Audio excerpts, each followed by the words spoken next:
Welcome to our video journey where we explore the fascinating world of pronunciation, unraveling the mysteries behind each word and its usage. In this video, the word is acquit.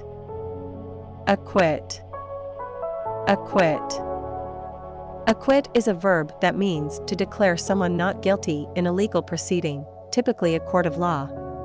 It is the opposite of convict, where a defendant is found guilty. Here are some examples. Example number 1. In a unanimous decision, the jury chose to acquit the defendant. Why acquit is used in example number 1. Acquit is tied to the jury's verdict.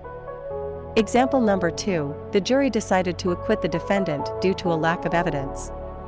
Why acquit is used in example number 2. Acquit is primarily used in legal settings to describe the verdict of not guilty.